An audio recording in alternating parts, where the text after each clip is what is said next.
जय श्री राधा कृष्ण। हमारे घर के मंदिर में जो छोटी मूर्तियां होती हैं, लक्ष्मी गणेश जी वगैरह की, उनकी वस्त्र सेवा के लिए उन्हें पटके पहनाए जाते हैं क्योंकि पीछे उनका पूरा जुड़ा हुआ हिस्सा होता है, तो हम प्रॉपर वस्त्र नहीं बना पाते।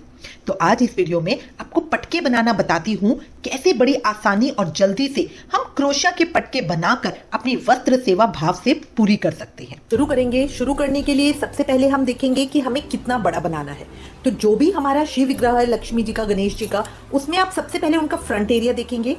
ये पोजीशन हमने बनाया है बैक के लिए, उनकी गर्दन के ऊपर से निकलने के लिए। इससे क्या होता है कि बहुत आराम से, क्योंकि अगर हम इसी तरह का मोटा बनाते हैं तो पीछे गर्दन में फंस जाता है, वहां पे स्पेस नहीं होता। तो इस तरह का हम पोर्शन देंगे और ये फ्रंट के लिए। तो जब मैं डालूंगी गले में तो वो इस तरह से आएगा, ठीक है। तो अब जब मैं नाप लूंगी तो नाप मुझे देखना है कि ये चेन मेरी फ्रंट की कितनी आ रही है, फिर थोड़ा सा आइडिया मैं लूंगी कि बैक की कितनी आ रही है और फिर फ्रंट की कितनी आ रही है। तो मैं बना रही हूँ 15, 10 और 15, ठीक है। तो टोटल मैं 40 स्टिचेस ले लूंगी। 40 की मैं अपनी चेन बना लूंगी। चेन बनाने के लिए मैं अपना थ्रेड लूंगी, फिंगर पे इस तरह से घुमाया, लूप आ गया, लूप को बाहर निकाला, एक चेन बनाई, पीछे वाले स्ट्रेच को खींच दूंगी, ये मेरी गांठ लग जाएगी। अब यहाँ से मुझे शुरू करनी है, तो 40 की मैं चेन बनाऊंगी। ये लूप में से यहाँ फिंगर और थंब से इसको पकड़ लिया, इस तरह से घुमाया, इस वाले में से निकाल दिया। 1 2 3 4 और ये 40। मैंने 40 स्टिचेस पूरे कर लिए हैं। अब यहाँ पे 3 स्टिचेस मैं और बनाऊं। 3 स्टिचेस बना लिए। तो अब मैं अपना लूप लूंगी और शुरू से 4 स्टिच छोड़ के नेक्स्ट के अंदर इस तरह से अपना लूप डालूंगी और इसे बाहर निकालूंगी। 3 हो गए, 3 का 2 और 2 का 1 करूंगी। ये मेरा दूसरा डबल क्रोशिया हो गया। जो पहले मैंने 3 स्टिचेस छोड़े थे वो मेरा पहला डबल क्रोशिया हो गया, ये दूसरा डबल क्रोशिया हो गया। बल लूंगी। अब मैं हर एक स्टिच में करते हुए अपने 15 स्टिचेस पूरे कर लूंगी। अब ये देखिए, ये 15 स्टिचेस मैंने बना लिए हैं। यहाँ से 10 स्टिचेस गिनकर ये मैंने मार्क कर लिया है और ये मेरे बैलेंस 15 स्टिचेस हैं। तो अब यहाँ पे मैं 10 की चेन बनाऊंगी। 10 की चेन बना के बल लूंगी और जो ये मैंने पीछे मार्क कर रखा है इसमें इंसर्ट कर दूंगी।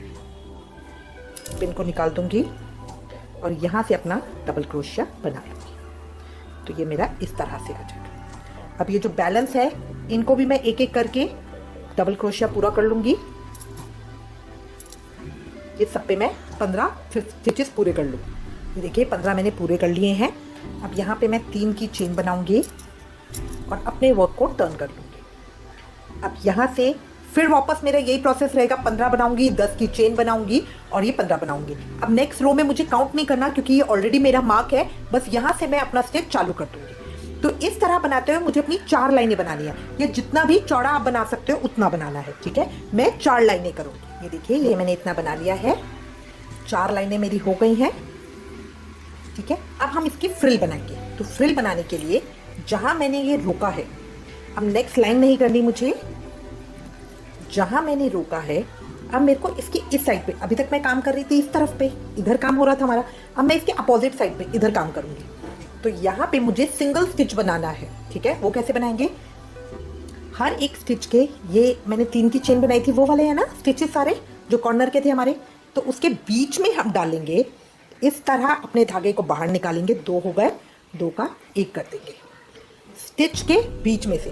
कभी भी जो ये छेद ऐसे बड़े दिख रहे हो वहां नहीं डालेंगे, जो ये हमने स्टिच बनाया होता है स्टिच के बीच में डालेंगे, बाहर निकालेंगे। 2 हो गए, 2 का 1 कर लेंगे।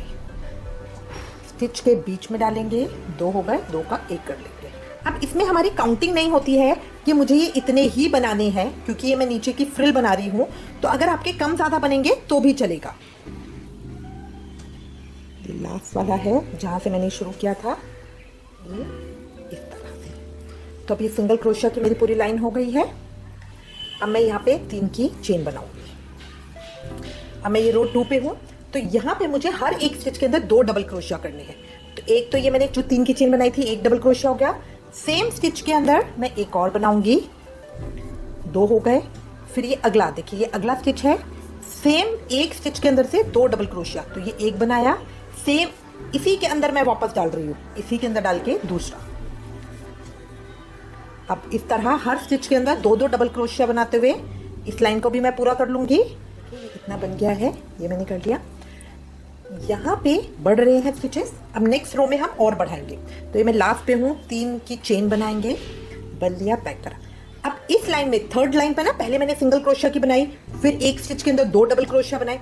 अब हम एक स्टिच के अंदर 3 डबल क्रोशिया बनाएंगे। तो देखिए, एक तो पहले मैंने ये 3 की चेन बना ली है, फिर सेम इसी के अंदर डाल के 2 और बनाऊंगी, 1 2। तो अब मेरे एक खाने में से 3 डबल क्रोशिया बन गए हैं। ये देखिए, मैंने कंप्लीट कर लिया है। हर स्टिच के अंदर 3-3 स्टिच बना के ये इस तरह से आ गया। ठीक है, ये थोड़ा फ्रिल का आपको लुक दिखेगा। अब बस इसमें 2 लाइनें हम और करेंगे, 3 की चेन बनाएंगे। अब हर स्टिच में देखिए, पहले ये जो डबल क्रोशिया इसके ऊपर ये 3 की चेन आ गई। अब इसके अंदर नहीं, अब अगले के अंदर करेंगे। अब हर एक स्टिच के अंदर हमें एक एक डबल क्रोशिया बनाना है। नेक्स्ट,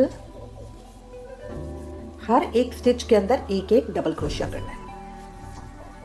तो इस तरह ये मेरी एक रो बन जाएगी। फिर इसी के ऊपर हम एक और बनाएंगे, उसमें भी हर एक स्टिच के अंदर एक एक डबल क्रोशिया करना है। अब मैं और नहीं बढ़ाऊंगी।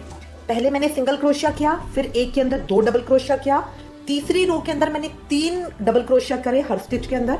अब मैं चौथी और पांचवी, 4th एंड 5th रो बनाऊंगी एक एक डबल क्रोशिया की। तो इसको मैं कंप्लीट कर लूंगी। मैंने कंप्लीट कर लिया है। ये सबसे पहले मेरी सिंगल क्रोशिया की, इसमें मैंने 2 बनाए थे, इसमें 3 बनाए थे, हर स्टिच में एक, हर स्टिच में एक। ठीक है, तो इस तरह बस मैं इतनी हाइट रखूंगी और यहाँ पे इसको मैं धागे को कट कर दूंगी।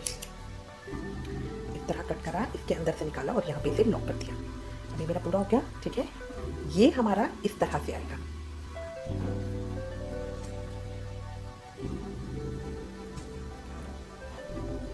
इस तरह।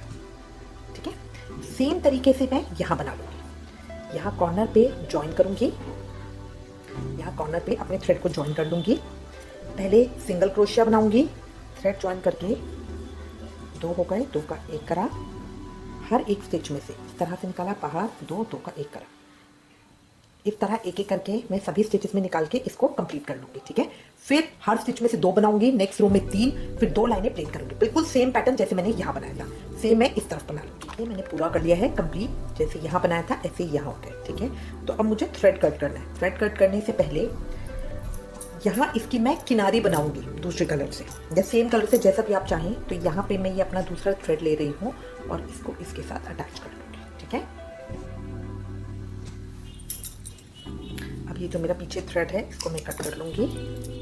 अब एक तो तरीका है कि मैं इसको टर्न करके इस तरफ से पहले बनाऊं, बट मुझे इसका सीधा उल्टा देखना होता है। जब आप देखेंगे ना तो आपको दोनों तरफ से सेम लगेगा, तो बट इसका सीधा उल्टा हम कैसे देखेंगे, जो जहां से हमने शुरू किया था। ठीक है, अब देखिए, ये इस तरह से दिख रहा है और बैक साइड से इस तरह से ये स्टिच ऐसे आ रहे हैं, तो इसका मतलब ये उल्टी साइड है। जब इस तरह से स्टिच आता है तो ये सीधी साइड है, तो हमें सीधी साइड लेनी है। ठीक है, इसके लिए अब मैं यहाँ से शुरू करूंगी किनारी बनाना। इसमें स्टिच डाला, बाहर निकाला, 2 हो गए, 2 का 1 कर दिया। स्टिच के बीच में से निकाला। ये जो कॉर्नर थ्रेड्स हैं इनको साथ साथ रखेंगे ताकि मजबूती भी आए, सफाई भी आए। बाहर निकाला, 2 हो गए, 2 का 1 कर दिया।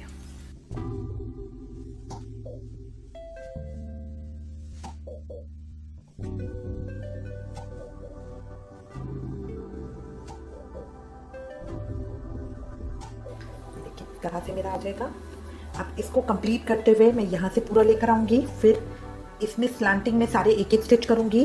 कॉर्नर पे हमेशा 3 स्टिच करेंगे। जो ये लास्ट वाला मेरा है स्टिच, यहाँ पे 3 स्टिच बनाएंगे और तब इसको टर्न करके लेके जाएंगे। तो ये पूरा कंप्लीट करते हुए मैं यहीं तक वापस ले आऊंगी। देखिए, ये मेरा कंप्लीट हो गया। ठीक है, बट ये इस तरह रहेगा जो अच्छा नहीं लगेगा। तो इसके लिए मैं क्या करूंगी, इसको पहले शेप में लेके आऊंगी। ये कहीं कहीं से उठ रहा होता ना, तो इसको प्रॉपरली एक साइज करके, ये एक साइज करके मैं शेप में ले आऊंगी। फिर सुई धागे से एक एक स्टिच लगा दूंगी ताकि ये मेरा ऐसे ही रहे। ठीक है, ये ज्यादा अच्छा लग रहा है ना, इसकी कंपैरिजन में ये अनइवन से लग रहे हैं, तो ये इक्वल करेंगे। ये देखिए, यहाँ से मुझे देखना है ये इक्वल है। अब सीधी तरफ है ये, तो मैं उल्टी तरफ लूंगी, अपने हाथ में इसको पकड़ के रखूंगी। अब यहाँ से शुरू करूंगी। ये जो मेरा उठा हुआ हिस्सा है इसमें सेम कलर का मैंने थ्रेड डाला, तो पहले थ्रेड को मैं यहाँ अटैच कर लेती हूँ। इस तरह से लिया, ये गांठ आ जाएगी मेरी। अब यहाँ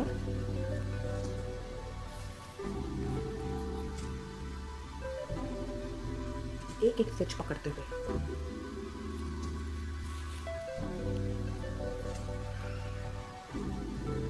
इसमें इधर इस तरह से, ये आगे सुई नहीं दिखेगी, पीछे इस तरह से रहेगी। ये मैंने निकाल लिया, ठीक है। बस ये मेरा हल्का हल्का मुझे करना है, बहुत टाइट नहीं करना कि मैं एकदम खींच के रख दूं। यहाँ फ्रंट पे देखूंगी, देखिए कितना अच्छी फ्रिल आ रही है। अब इसको यहाँ मैं टाइट कर दूंगी ताकि ये फ्रिल मेरी इसी तरह से बनी रहे। बस एक ही टांका लगाना होता है, बहुत टाइट नहीं करना होता। और यहाँ पे इसको मैंने लॉक कर दिया, थ्रेड कट कर दूंगी। अभी देखिए जब मैं जितना भी हिला लूं, ये एज इट इज इधर ही रहेगा। इसके कंपैरिजन में ये देखिए कितनी अच्छी लग रही है, ये फैले हुए लग रहे हैं और ये बिल्कुल बैलेंस लग रहे हैं। अब इसी तरह से हम ये दूसरी तरफ भी कर लेंगे। देखिए मैंने कंप्लीट कर लिया है, इस तरह से आ गया फ्रिल्स के साथ बैक से। देखिए थोड़ा सा टक गया ना बैक से, इस तरह से। मैं उम्मीद करती हूँ ये आपको अच्छा लगेगा और इसको आप ट्राई करोगे। इससे रिलेटेड अगर आपके पास कोई भी कमेंट्स या सजेशन हो तो प्लीज हमें लिखिएगा। Please like share and subscribe. Thank you. Hare Krishna.